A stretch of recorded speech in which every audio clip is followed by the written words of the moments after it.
केवट ने कहा कि आप आए हो और आपके चरण की विशेषता है कि जहां भी पड़ जाता है, जिसके ऊपर पड़ जाता है, फिर ना वो पत्थर रहता है ना वो काठ रहता है, वो तो पुरुष नहीं बल्कि नारी बन जाता है। छुअत सिलावई नारी सुहाई।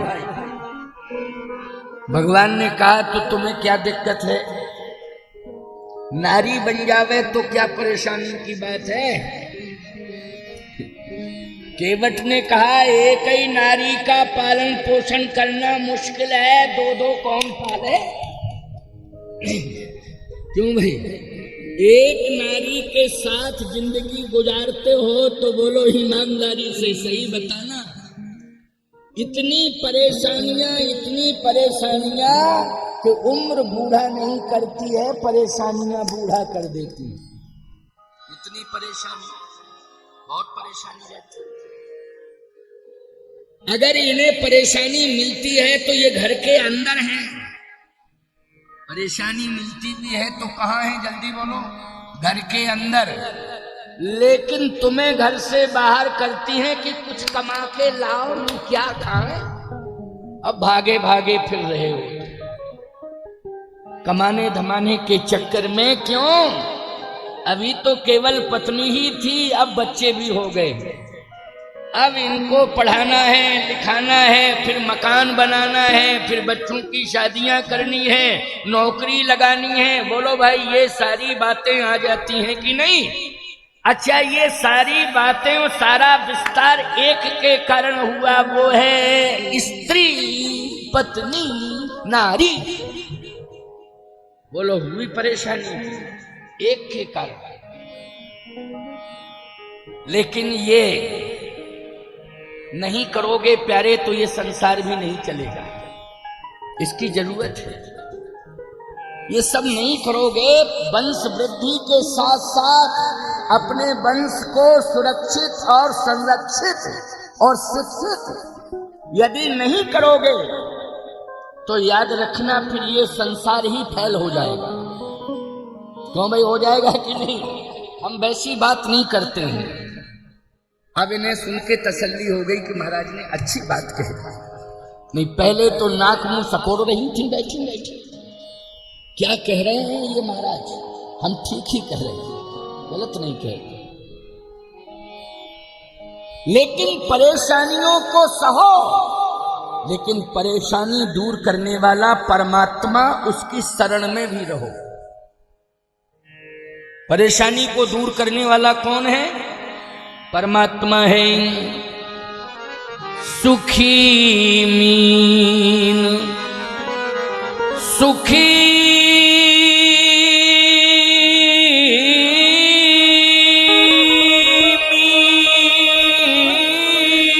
मीन जहाँ नीर अगाधा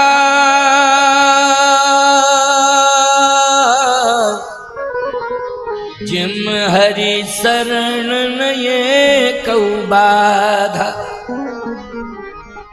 परेशानियां आएंगी, लेकिन यदि पूरा परिवार, पति पत्नी बच्चे सब भगवान की शरण में रहें तो परेशानियां दूर कौन करेंगे, भगवान करेंगे। विश्वास मानो, विश्वास करना है, भगवान परेशानी दूर करेंगे। सुखी मीन जह नीर अगाधा और जिम हरि शरण में एको बाधा। केवट किसकी शरण में है, जल्दी बोलो। गंगा जी की शरण में है। और गंगा किससे निकली है, भगवान के पद नख से निकली है। नख नरगता मुनि वंदता त्रैलोक पावन सुरशरी। भगवान के पद नख से गंगा निकली है। और बोलो भाई, केवट किसकी शरण में रहता है, जो गुजारा करता है। माध्यम कौन है, अरे भाई नाव क्या करेगी, गंगा जी में जल ही नहीं होगा तो नाव क्या करेगी। इसलिए गंगा जी में जल है, लबालब भरा हुआ है, तब नाव काम कर रही है। बोलो, कर रही है कि नहीं। और अगर गंगा जी का जल स्तर छोटा हो जाता तो फिर लोग नाव में नहीं बैठते, आराम से निकल जाते। बोलो भाई, लेकिन गंगा जी इतना पर्याप्त जल के साथ प्रवाहित हो रही हैं कि बिना नाव के सहारे कोई गंगा पार नहीं कर सकता। तो बोलो सहारा कौन बनी है? गंगा जी बनी है। और गंगा निकली कहां से है? भगवान के चरण से। इसलिए आपको ये मानना ही पड़ेगा कि केवट के सहारे हैं प्रभु राम और राम के सहारे है केवट।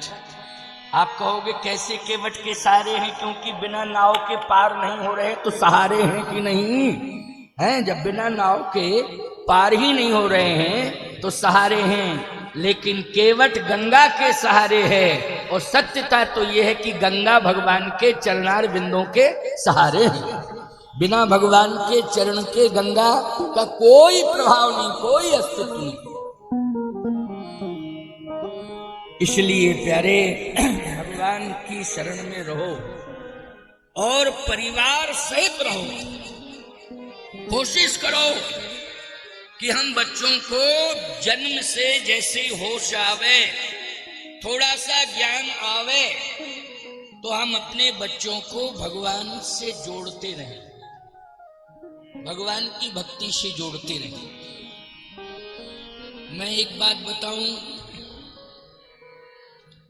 जैसे आपने ये सोच लिया कि हम भूखे रह जाएंगे लेकिन अपने बच्चों को पढ़ाएंगे और नौकरी दिलाएंगे, सब सोच रहे हैं क्योंकि महंगाई का जमाना है, बिना नौकरी के काम चल नहीं रहा है और नौकरी आसानी से मिलती नहीं है, बहुत ही मुश्किल है। अरे प्राइवेट मिल जाती है, आजकल प्राइवेट भी मिलना मुश्किल हो रहा है, तो कम से कम पढ़ा लिखा व्यक्ति थोड़ा बहुत कुछ ना कुछ तो कर लेगा और परिवार चला लेगा थोड़ा सा करके। लेकिन मैं एक बात आपको बताऊं, आप अपने बच्चों को धन दे सकते हो, शिक्षा के लिए आप दूर भेज सकते हो, नौकरी कोशिश करके दिला सकते हो, लेकिन मैं आपसे पूछ रहा हूं, ये जो श्वासाएं चल रही हैं इन पर किसका अधिकार है? क्या आपका है कि डॉक्टर का है? बोलो, ना आपका है, ना आपके धन का है, ना नौकरी वाले पद का है और न ही डॉक्टर का है। यदि इन श्वासाओं पर अधिकार है तो परमात्मा का है, इसलिए परमात्मा की कृपा तो मानना ही चाहिए, कभी नहीं भूलना चाहिए। यदि आप भूल रहे हैं तो सबसे बड़ी भूल कर रहे हैं। केवट जो है गंगा जी को भूला नहीं, लेकिन भगवान से क्यों कह रहा है ये कि मैं नाव में नहीं बिठा पाऊंगा? इसलिए कह रहा है कि मुझे नारी की जरूरत नहीं है, एक ही नारी पर्याप्त है। क्यों भाई? अच्छी विचारधारा है कि नहीं? जल्दी बोलो, अच्छी विचारधारा है। भगवान ने कहा दूसरी हो जाए तो कहे कि अभी अभी रिजल्ट आउट हुआ है अयोध्या का कि एक विवाह होता चक्रवर्ती सम्राट का तो शायद इतनी बड़ी परेशानी नहीं आती, लेकिन दूसरे विवाह ने ही परेशानी पैदा कर दी कि आपको यहां आना पड़ा गंगा के तट पर। ये दूसरी शादी का ही परिणाम है। मैं एक बात कहता हूं,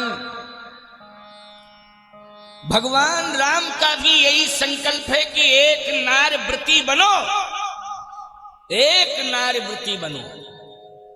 लोग कहते हैं महाराज शादी दूसरी मजबूरी में कराई जाती है जब बच्चे नहीं होते, संतान नहीं होती, तो कौन चलाएगा वंश, इसलिए दूसरी शादी की जाती है। मैं एक बात कहना चाहता हूं, दूसरी शादी से तुम सोच रहे हो कि वंश चलेगा, संतान होगी। वैसे तो गारंटी नहीं है कि उससे भी संतान हो, और ये भी जरूरी नहीं है कि लड़का हो तो लड़की हो जावे। क्यों भाई, ये कोई गारंटी नहीं है। लेकिन सत्य तो ये है, मीराबाई का वंश किसने चलाया है, जल्दी बोलो।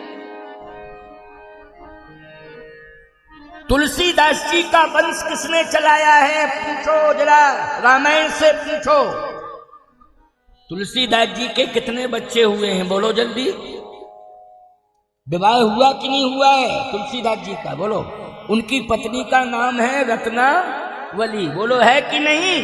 ऐसा नहीं कि वो हमारे जैसे बाबा हों कि जन्म से ही साधु, नहीं नहीं, उनका विवाह हुआ है, सब जानते हैं। उनकी धर्म पत्नी का नाम क्या है, रत्नावली। लेकिन ईमानदारी के साथ बताओ, तुलसीदास जी का आज नाम है, आत्माराम दुबे का नाम है, उनकी माता हुलसी का नाम है। वो संतान के कारण नहीं, भगवान के कारण है, क्योंकि उनका बेटा भगवान से। बोलो अकाट्य है कि नहीं, अकाट्य है। इसलिए ये भाव तो बिल्कुल मत लाया करो, तुम्हारा वंश तो भगवान चलाएंगे, भगवान से जुड़ो। मान लीजिए वंश वंश वंश वंश चलाने के चक्कर में पैदा हो जाए कंस, तब क्या करो, रोगे, माथा पटकोगे। इसलिए एक ही विवाह करो और भगवान पर छोड़ दो। किस पर छोड़ो, भगवान पर छोड़ो। पत्नी और पति दोनों प्रेम से रहें, बहुत ही प्रेम से रहें। याद रखना, कभी भी किसी भी प्रकार का कोई विवाद आपस में नहीं होना चाहिए। अगर विवाद हो गया है तो निश्चित रूप से हमारा परलोक बिगड़ गया है। चाहे पत्नी का पति से हुआ हो, चाहे पति का पत्नी से विवाद हुआ हो, लोक और परलोक बिगड़ गया। क्योंकि लोक में उपहास होगा और भगवान के यहां बहिष्कार होगा। चलो आगे, सब बिगाड़ बिगाड़ के चले आए वहां। नहीं नहीं नहीं, मनु शत्रुपा की तरह प्रेम करो। मनु शत्रुपा ने जिस तरह से प्रेम किया तो कौन मिले, बोले भगवान मिले। महारानी कौशल्या और दशरथ जी ने इतना प्रेम किया, कौन मिले, राम मिले। पुत्र के रूप में राम मिले। और केवट ने भी गंगा जी की सेवा की है, गंगा का दर्शन नित्य किया है, गंगा में नित्य स्नान किया है। इसलिए उस भक्ति के कारण आज क्या हो गया, भगवान आ गए हैं। भक्ति के कारण भगवान आ गए।